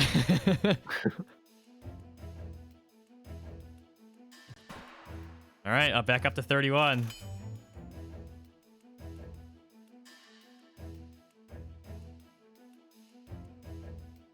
Trap combo does deal some decent damage, and Malief can do it pretty consistently right now.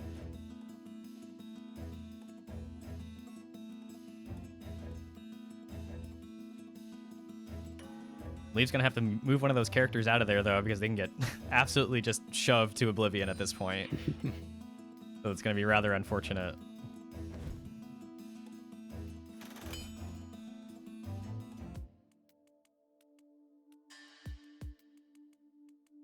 This is very close. I think Malieve has this if she can have the ranger survive this shove. Yeah. However, warrior pinned, so a little bit more damage there.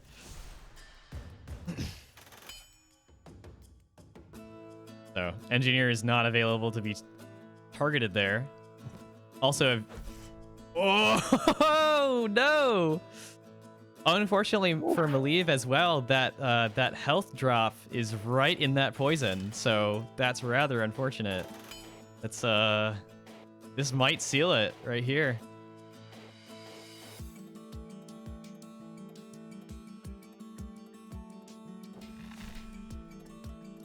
Yeah, NG has very, very little to work with. This is gonna be real tough, I think. Very close match. There we go. All right.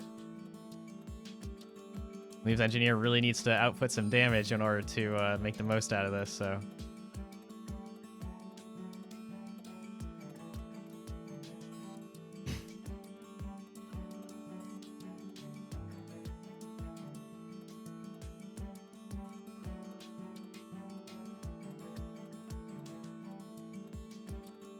How many points of levitation damage is?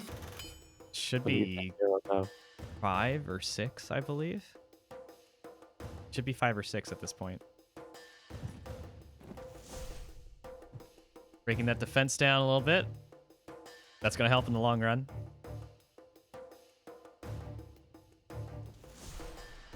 All right. Not going to get targeted by that shove right now. No skills available. Kind of a rough situation.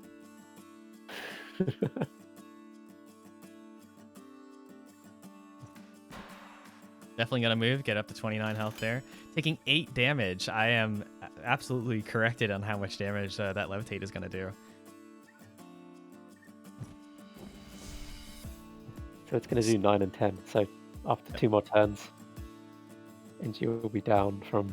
Yep, 2 more turns. That's it.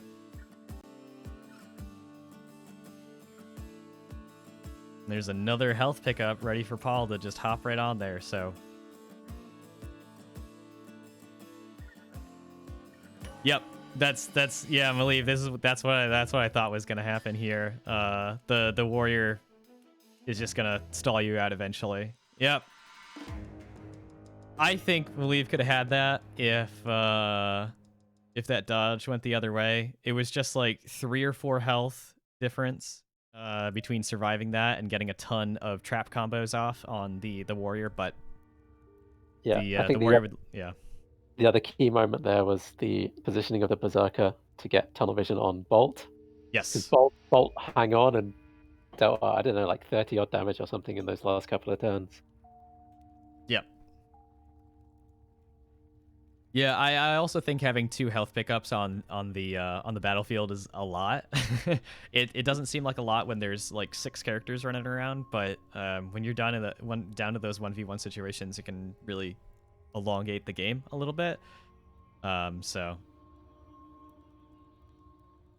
I'm totally cool with a plus 10 for the health pickup, but having 2 of those available at the end of the game really kind of drags it out a little bit. So, especially since Maleev's ended up spawning on the yeah, that was a little bit rough. Yeah, having the health pickup spawn on the corrosion kind of sealed it right there. I mean, honestly, that would have given you 1 more turn, but 1, maybe 2 more turns. But yeah, no, that was a good game. That was really good.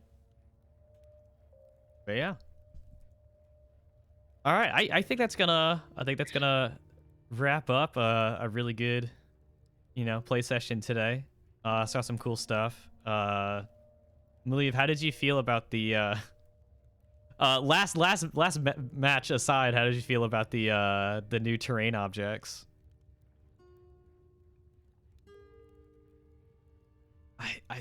Jason, do you remember who suggested having those like positive pickups? I think it was that may have been Elemento? Alephen maybe. Oh, Alephen. Yeah. Yeah, they're good. I like that you like them. I do think we might want to think about layouts that have 2 health pickups. I think that might be too much. I think just having 1 health pickup could be like the maximum. Yeah, I mean that's definitely something that maybe isn't on the tournament legal yeah thing.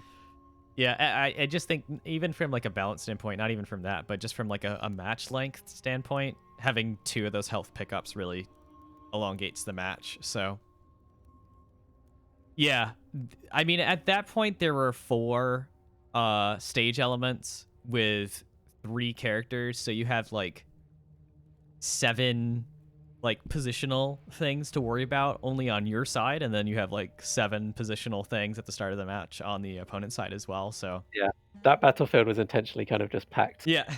Everything in there.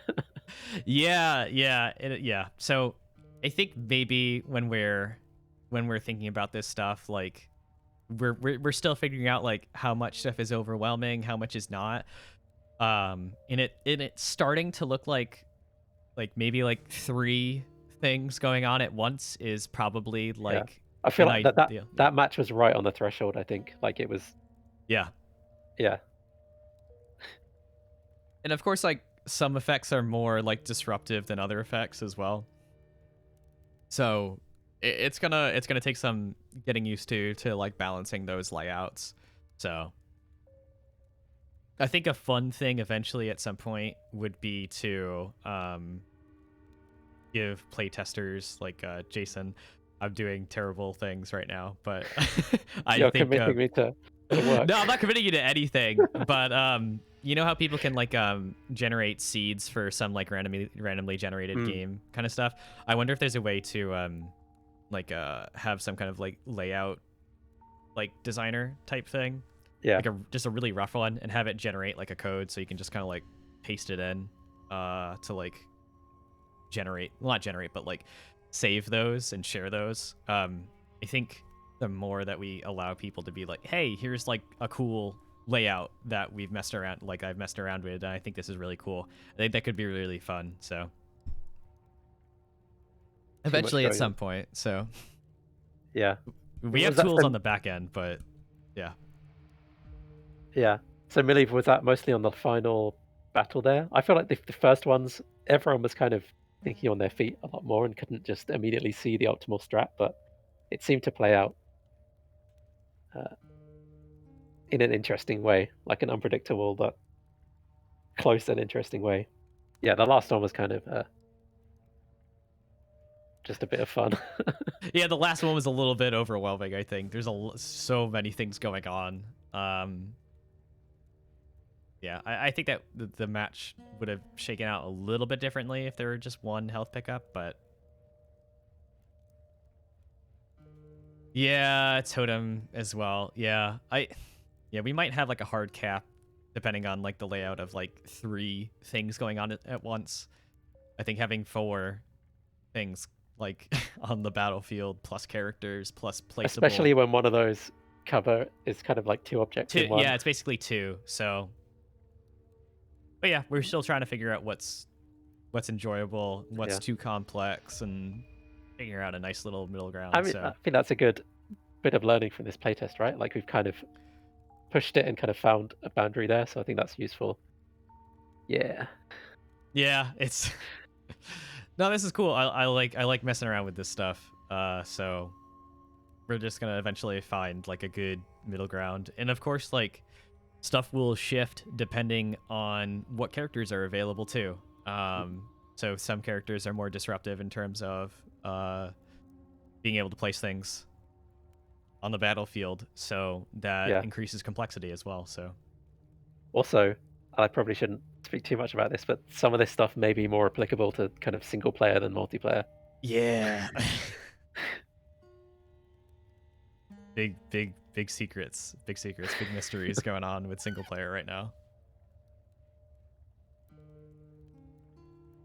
Yeah, it depends. Yeah, who knows? Depending on choices you make in single player, some layouts might be, some battlefields may be more or less chaotic, depending on your choices. Dun, dun, dun. But yeah. There's a lot of things that may work in single player that might not work in multiplayer, and vice versa. So. But yeah, playing against an AI and a real person is like completely different, no matter, how you shake it out. So, especially since in multiplayer we need everything to be symmetrical, basically, in terms of the complexities on both sides. But in single player, it's if you have choices that you've made that kind of go into how complex things are going to be, then it doesn't feel as bad because you're like, oh, I made this way. This was my this is my this fault. This is my fault. I did this. Or you can do it to the AI. So like you can make the AI's side of the battlefield a little bit more complex and a little bit nastier. So final guess on what the 3 games are. Okay, so I got Celeste without a problem, right? Like that's fine. Like I've got that. So is the other one Kirby adjacent? Like, is it an actual Kirby game or is it a Kirby adjacent game? Because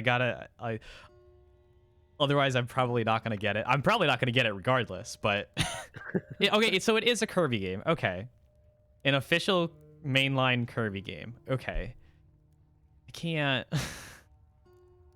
I mean it's gotta be, is it not Crystal Shards or whatever it's called? I never owned a 64, so I don't I okay, good. Oh, so okay. Okay. We got there eventually. We got there. Okay. I need a hint on that 3rd game because I'm completely just off. If it's not ARMS, I don't know what it is, because like I'm thinking Layout design similarly to the world select. Oh, okay. Gotcha. Oh, wait, it is arms. Thank you. All right, because there's like a lot of like, there are. What'd you say, Jason? Sorry, I kind of cut you off. We're talking to Malieve here. It has to be arms, right? Yeah, it has to be arms. Like, I win. I'm the winner. Well, yeah, there we go. Good Luigi impression right there from out of nowhere. We're all winners today. What do you say? I said we're all winners today. We're all winners today. Mechanica. Excellent. Okay. All right. I got it. I win. I win nothing. I win satisfaction of knowing what the games are. So there you go. Fair enough. All right. So cool stuff. Yeah. I don't know what else to say about what we did today. I think everything felt pretty good. We're getting a little bit better handle on complexity of the stage. We also need to take notes basically on like how disruptive some terrain is versus other terrain. So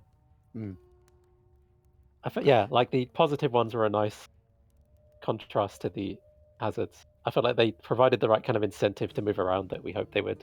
Yeah, And totally. That totally played out and made people move and chase them and cycle and do interesting stuff. So yeah, believe you're not the only one who's like frantically thinking of all the different lines. Like I feel like that meme with all like the like calculations like flying around the person's head and like just like trying to go through every single line of like approach.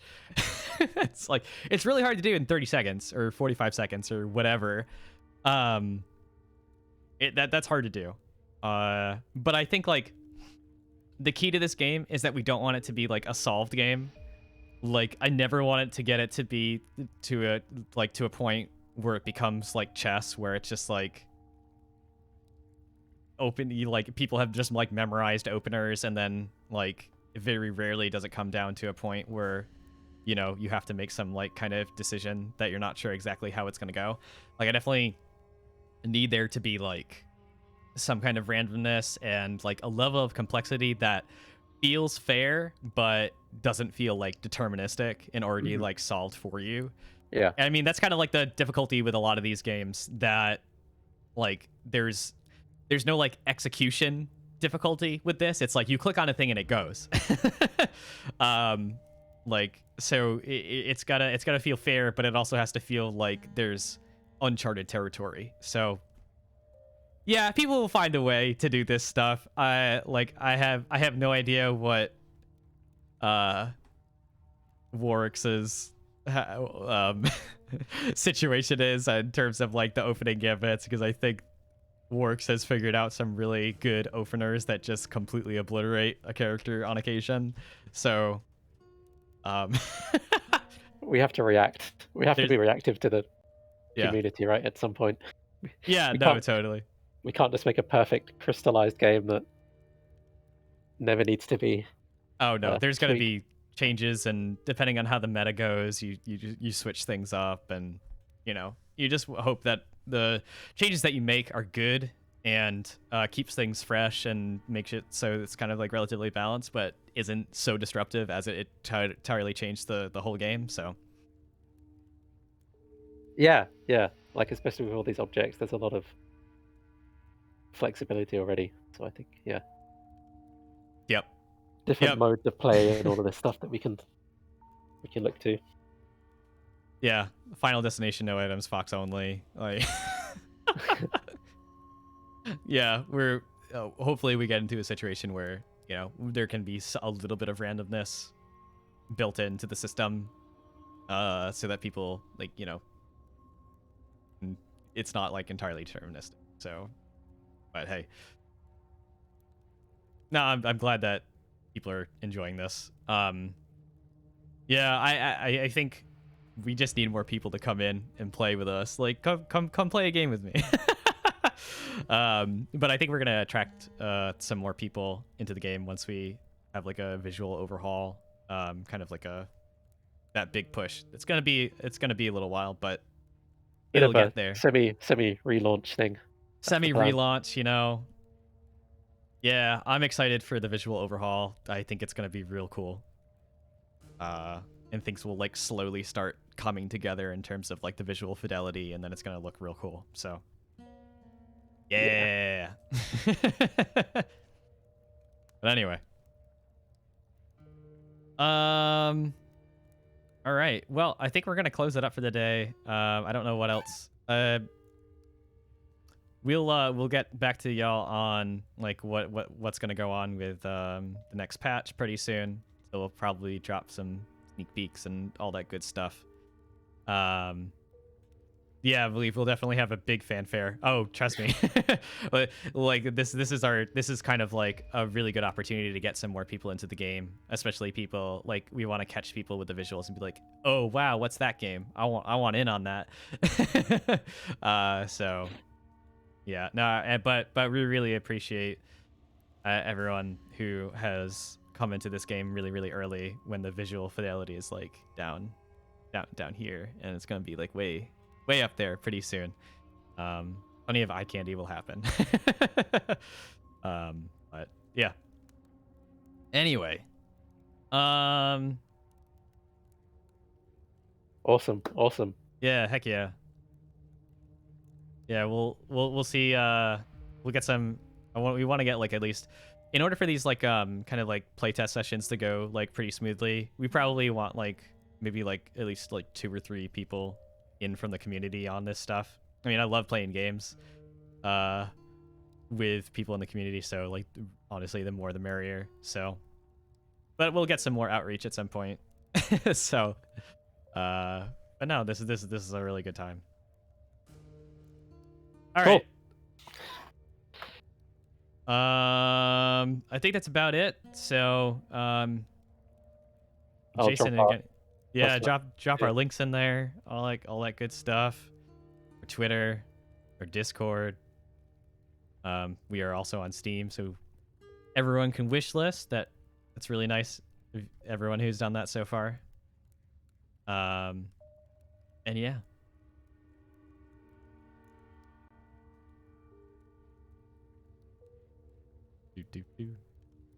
Boom. There we go. Awesome. All 3 links. You just have those like. I should probably have those as well because there's no reason why I can't make those comments, but. But anyway, all right. Yeah. Thanks for coming out, and we'll see you all next time. Bye, everyone.